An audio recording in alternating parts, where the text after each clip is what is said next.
শুধু টাকা রোজগারের ফিকির। দেশে থাইকা পারো, নাহলে বিদেশ গিয়া পারো, কোনো না কোনোভাবে পয়সা রোজগার করো। টাকা রোজগার করলে মা বাপ খুশি, টাকা রোজগার না করলে মা অখুশি। খালাস। এরপরে ইমান আছে কিনা, ইসলাম আছে কিনা, নামাজ আছে কিনা, কোরআন আছে কিনা, আল্লাহ চিনে কিনা, হালাল হারাম কিনা, জায়েজ না জায়েজ না, এত কিছু আমার দরকার।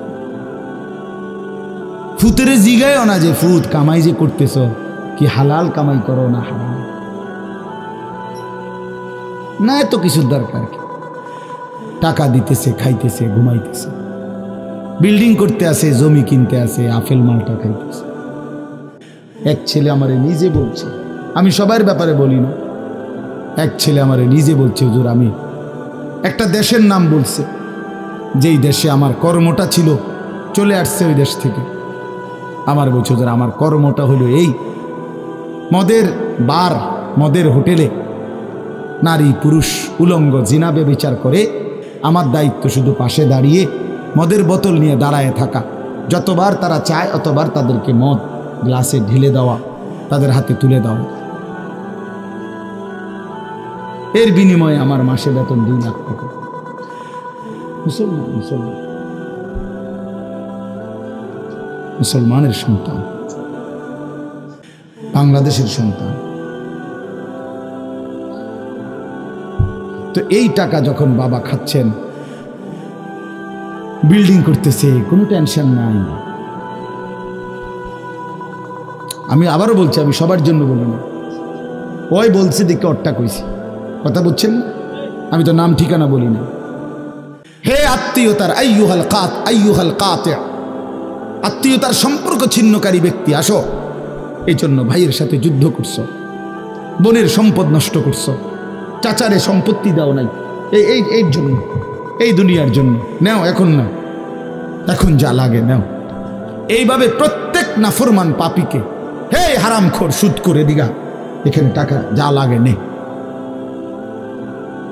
নে বাটপার, এখান থেকে টাকা নে, কি পরিমাণ টাকা দরকার ছিল নে।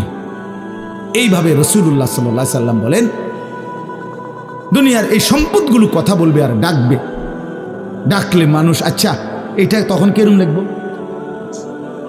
কথা বোঝেন নাই? এটি যখন কথা বলবে, ডাকাডাকি করবে, মানুষ কি বলবে?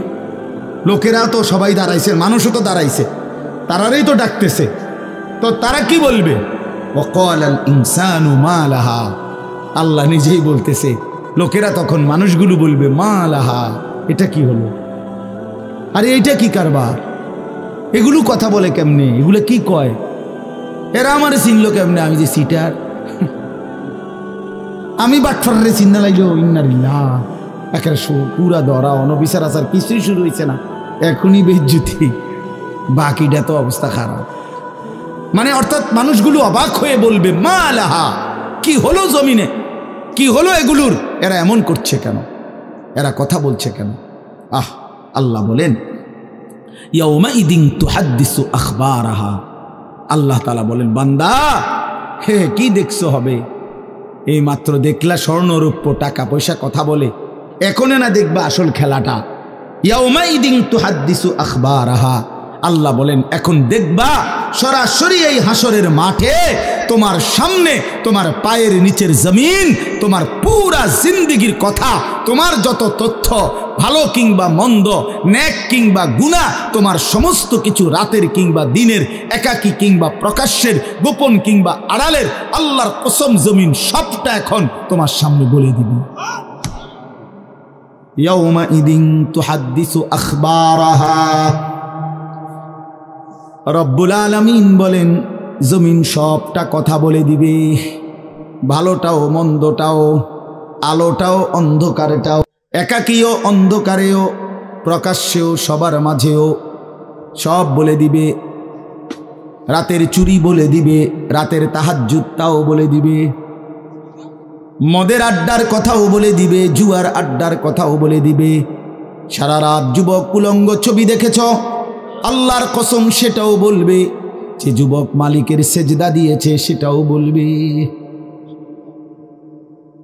তাহাজ্জুদও শোনাবে, আবার সবার সাথে যে জামাতে নামাজ পড়েছে এটাও বলবে, সব কিছু বলে দিবে। আল্লাহ বলেন, যদি মানুষ ভাবতে চাও